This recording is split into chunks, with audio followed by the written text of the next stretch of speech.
Hi guys! Ito na nga pala yung part 2 ng pagjo-joyride ko. Pauwi na ako nito ng Kaingin.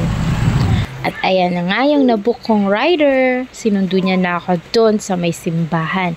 At palabas na kami ng highway. Ingat sa amin!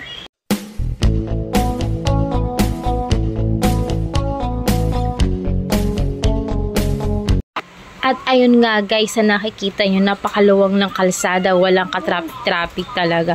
As in, makakauwi ako nito ng maaga at mabilis. O diba? Napakaganda ng araw, parang ako, char. At ayun nga guys, madadaan na namin yung libingin ng mga bayani. Nandito yung tito ko nakalibig si Tito Lando. Pasensya na, hindi ka na namin nadadalaw.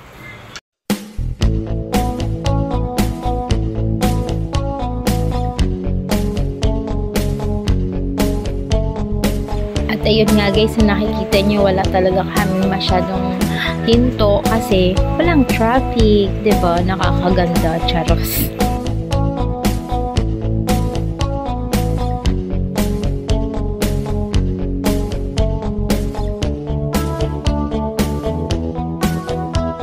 At ayun nga guys, ang stoplight ay parang live na pwede kang huminto pero hindi ka pwedeng diyan ka na lang.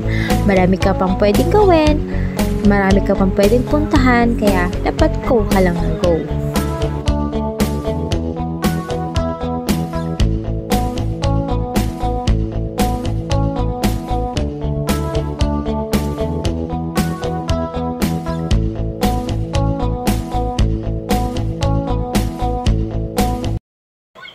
At ayun nga guys, nandito na ako sa Kaingin. At ayun nga guys, shoutout sa mga brother and sis na nagtatrabaho yun sa GNT Kaingin. Lagi ko silang nakikita dyan. Shoutout sa inyo, salute, sipagan nyo lang palagi, God bless. At ayun nga guys, nakababa na ako. Thank you Lord for the safe ride. At ayun lang ngayong araw, thank you! At Ayon Lang Salamat.